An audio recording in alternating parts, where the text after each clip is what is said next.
Hello friends, मैं अपने channel में आपका स्वागत करती हूँ। आज हम इस वीडियो में जानेंगे कि कैसे कर्मों का लेखा जोखा व्यक्ति के सामने आता है। जब व्यक्ति कोई काम करता है, अपने कर्म करता है, तो वो ये नहीं देखता कि वो अच्छे कर रहा है या बुरे कर रहा है, बस करता चला जाता है। लेकिन जब सामने आती है सच्चाई, उस कर्मों का जो फल सामने आता है, तो जीवन को तहस नहस करके रख देता है। इसको हम आज एक सच्ची कहानी के माध्यम से समझने की कोशिश करते हैं। ये बुढ़िया है और इस बुढ़िया की जो एज है वो 90 प्लस है, यानी कि 90 से 90 साल से ऊपर हो चुकी है। इस बुढ़िया के 4 बेटे हैं। ये बड़े वाला है, ये उससे छोटा, ये उससे छोटा और ये उससे छोटा। बुढ़िया की जो सेवा की जिम्मेदारी है या यूं कह लो रख रखाव की जिम्मेदारी है, ये छोटे बेटे पर आई हुई है। अब छोटा बेटा सेवा के नाम पे क्या करता है? सेवा के नाम पे इस बुढ़िया को इस बेटे ने क्या दिया हुआ है? एक भूसे वाला कमरा, जिसमें जो पूरा भूसे से भरा पड़ा है। सिर्फ थोड़ा सा टुकड़ा ऐसा है जिसमें भूसा नहीं भरा है। वहां पर इस बुढ़िया की चारपाई लगाई हुई है या डाली हुई है। अब इसके पास एक बिस्तर है जो इसको दिया गया है, और बर्तनों के नाम पे एक कटोरा और एक गिलास इसको पकड़ाया हुआ है। जब भी ये लोग खाना इसको देने आते तो इसके बर्तन में वो खाना देते और चले जाते। इस बुढ़िया की ऐसी हालत है कि ये अपनी शौच वगैरह, लैट्रिन वगैरह खुद नहीं कर सकती, और ना ही इसकी कोई साफ करने वाला है। अब जो ये बुढ़िया लैट्रिन करती है, उसको ये खुद अपने हाथों से उठा के इधर उधर पटकती है। इतनी बुरी हालत में ये बुढ़िया है।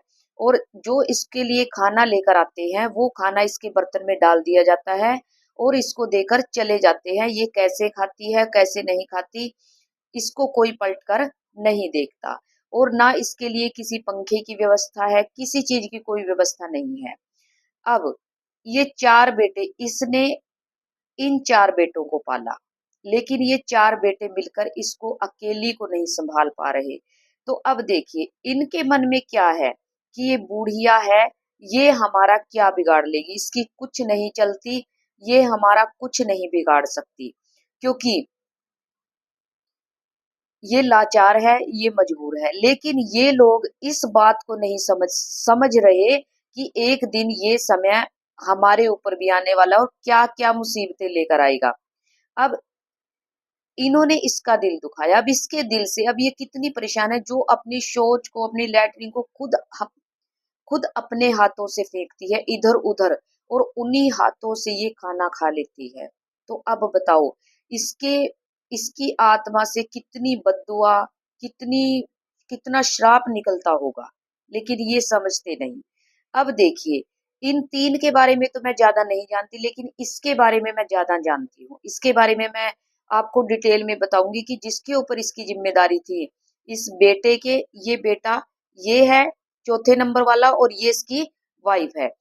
इन दोनों के ऊपर इस बुढ़िया की जिम्मेदारी थी, लेकिन इन्होंने अपनी जिम्मेदारी अच्छी अच्छी तरह से नहीं निभाई, और इसको बहुत बुरी हालत में ये बुढ़िया अपना जीवन जीते हुए इस संसार से चली गई।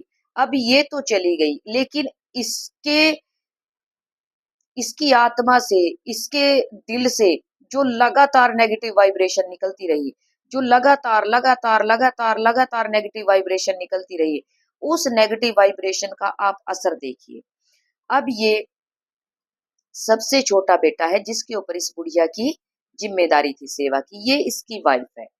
आगे इनके जो ये बेटा बहू है, इनके 4 बेटे हैं। इनके भी 4 बेटे हैं और 2 बेटियां हैं। अब कैसे कर्मों का लेखा जोखा सामने आता है? फ्रेंड्स, वीडियो थोड़ी सी लंबी हो सकती है, लेकिन आप इसमें देखेंगे कि हमें गलत कर्म करने से क्यों डरना चाहिए। अब इसमें क्या होता है, जब इसके बड़े वाले बेटे की शादी हो जाती है, उससे छोटे वाले बेटे की शादी हो जाती है। जब सी बेटे की शादी होती है, तो इसकी जो यहाँ से इसके कर्मों का लेखा जोखा शुरू होता है, उससे पहले सब कुछ ठीक है। अब यहाँ से क्या होता है, जब इसकी वाइफ आती है, जब इसकी शादी होती है, तो जो इस सी बेटे की वाइफ आती है, तो किसी कारणवश उनकी बहू बेटे की आपस में इनके बहू बेटे की आपस में नहीं बनती और बहू सुसाइड कर लेती है।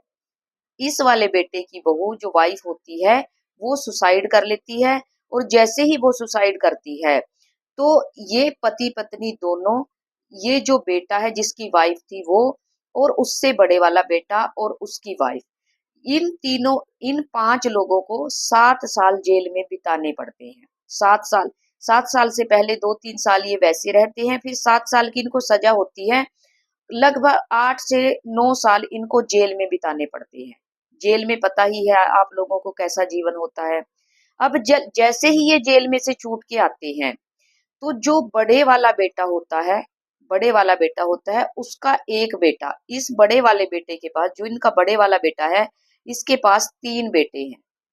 इसके पास 3 बेटे हैं, और बड़े वाले बेटे का एक लड़का, ये वाला बीच वाला, ये सुसाइड कर लेता है। जब ये सुसाइड पहले ये सुसाइड करता है, उसके 1 साल के बाद सबसे बड़े वाला बेटा सुसाइड कर लेता है। यानी कि इस व्यक्ति का, बुढ़िया के बेटे का और बहू का, आगे पोता, 2 पोते सुसाइड कर लेते। पहले बहू ने सुसाइड किया, फिर ये पोता सुसाइड करता है, फिर ये पोता सुसाइड करता है। अब यहाँ से ये दुख इनको लगा। अब उसके बाद क्या होता है, ये बड़ी बेटी है, इस बड़ी बेटी को, इस बड़ी बेटी के पास 8-9 लड़कियां हो चुकी हैं, लेकिन इसको बेटा नहीं होता। चलो किसी तरह इसको बेटा हो जाता है, इसको बड़े वाली लड़की को बेटा हो जाता है। खूब जश्न मनाए जाते हैं जब बेटा होता है, खूब मिठाइयां बांटी जाती हैं। लेकिन जब इसका बेटा होता है तो उसको, उसका अभी 1 साल होने में 15 महीने, सॉरी 15 दिन होते हैं। बड़ी बेटी के जो बेटा होता है 8-9 लड़कियों के बाद, उसको अभी 15 दिन बचते हैं उसका पहला बर्थडे मनाने में, और ये बहुत खुश है कि उसका बर्थडे मनाएंगे। लेकिन वो किसी कारणवश अपने बर्थडे से 15 दिन पहले इस दुनिया से चला जाता है। ये इनको दुख लगा। अब क्या होता है, उसके कुछ टाइम के बाद इसको फिर से बेटा होता है, बड़े वाली लड़की को। वो बेटा होता है, वो 25 साल का होकर, पहले वो, ये तो 1 साल होने से पहले गुजर जाता है, ये 25 साल का होकर इस दुनिया से चला जाता है। ये दुख। अब क्या होता है,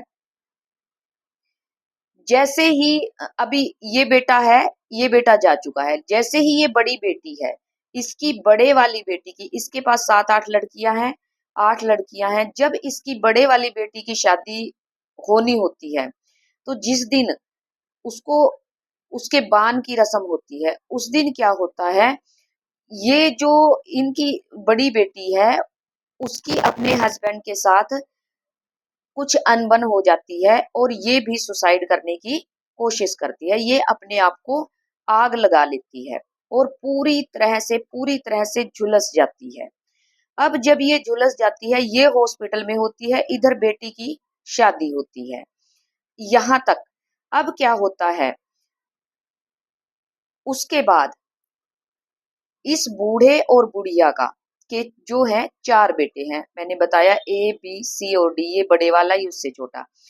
अब उसके बाद इस बुढ़िया का जो ये बड़े से छोटे वाला बेटा होता है, ये रोड एक्सीडेंट में मारा जाता है। ये रोड एक्सीडेंट में मारा मार मर जाता है, यानी कि रोड एक्सीडेंट में इसकी मृत्यु हो जाती है। अभी इसको मरे को 1 साल पूरा नहीं हुआ होता कि इसका बड़ा बेटा ठीक उसी जगह पर रोड एक्सीडेंट में मारा जाता है जहां पर ये वाला बेटा मारा गया था। ठीक उसी जगह पर ये वाला बेटा उसी जगह पर मारा जाता है। अब उसके बाद क्या होता है, उसके बाद जो इन 2 से छोटा बेटा होता है, जिसकी वाइफ ने सुसाइड कर लिया था, जिसके कारण ये 7-8 साल जेल में बिता कर आए। उसकी, जब ये जेल में से आते हैं तो इसकी शादी दोबारा से कर दी जाती है। अब जब इसको एक बेटी होती है और 2 बेटे। अब इसका एक बेटा किसी कारणवश मारा जाता है, यानी कि इनका जो पोता होता है वो उसकी डेथ हो जाती है, वो एक्सपायर हो जाता है।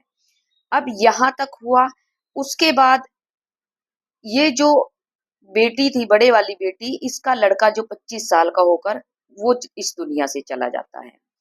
और बात यहीं पर खत्म नहीं होती। इसके बाद क्या होता है, इस ये व्यक्ति इस दुनिया से चला जाता है यहाँ तक। इसके बाद ये व्यक्ति इस दुनिया से चला जाता है। अब जो बहू होती है, क्योंकि ज्यादा इसकी सेवा करने की जिम्मेदारी दोनों की थी, लेकिन बहू की सबसे ज्यादा थी, बहू की सबसे ज्यादा थी। अब जब ये चला जाता है तो इसके 4 बेटे, चारों को घर बना कर दिए, सब कुछ बना कर दिए। अब इसके हिस्से में क्या आता है, इस बहू के हिस्से में आता है वही जिसमें ये भैंसे वगैरह बांधते हैं, वो कमरा इसके हिस्से में आता है। और इसका बिस्तर जो है, इसकी खटिया उसी कमरे में डाली जाती है जहां पर इसकी खटिया होती है। लेकिन फर्क इतना होता है, इसको भूसे वाले कमरे, इसके पास भूसे वाला कमरा था और इसके पास है भैंसों वाला कमरा। तो फ्रेंड्स, आप देखिए कि इसकी हाय ने या इसकी नेगेटिव वाइब्रेशन ने इन दोनों की जिंदगी में कितनी तकलीफें भर दी, कितनी तकलीफें भर दी। अगर जिसके ऊपर बीती ये वही जानता है। तो इसलिए फ्रेंड्स, मैं इस कहानी के माध्यम से सिर्फ ये बताना चाहती हूँ कि आप अपने कर्मों को ध्यान रखिए।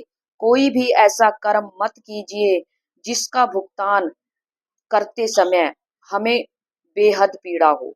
क्योंकि अगर ये सोचता था कि ये बुढ़िया हमारा क्या बिगाड़ ले, ये वाकई कुछ नहीं बिगाड़ सकती, लेकिन इसके अंदर जो परमात्मा बैठा है, उसकी नेगेटिव वाइब्रेशन ने इसका बुरा हाल कर दिया और इनको खून के आंसू रुलाया। तो फ्रेंड्स, अपने कर्मों का ध्यान रखिए। किसी का भी दिल दुखाने से पहले, अपने माता पिता का दिल दुखाने से पहले 1000 बार सोचिए कि हम अपने माता पिता को, जिन्होंने हमें पाला, जिन्होंने हमारी परवरिश की, और हम उनको खून के आंसू रुलाते हैं, बड़े बड़ी तकलीफ होती है, बड़ा दुख होता है सुनकर। तो ये इस कहानी के माध्यम से बस मैं यही समझाना चाहती थी कि किसी को भी ये मत सोचना कि इसकी क्या चलती है, ये हमारा क्या बिगाड़ लेगा, क्योंकि जिसका कोई नहीं होता उसका परमात्मा होता है। फ्रेंड्स, इस कहानी के मैं ये नहीं कहूंगी कि आप मेरे चैनल को सब्सक्राइब कीजिए या मेरे वीडियो को लाइक कीजिए या कमेंट कीजिए, कुछ मत कीजिए। बस आप इन बातों को ध्यान रखकर अपने कर्मों की तरफ ध्यान दीजिए। मेरी आज आपसे यही प्रार्थना है। Thank you so much. आप अब तक मेरे साथ इस वीडियो में बने रहे, इसके लिए मैं आपका तहे दिल से धन्यवाद करती हूँ। Thank you so much.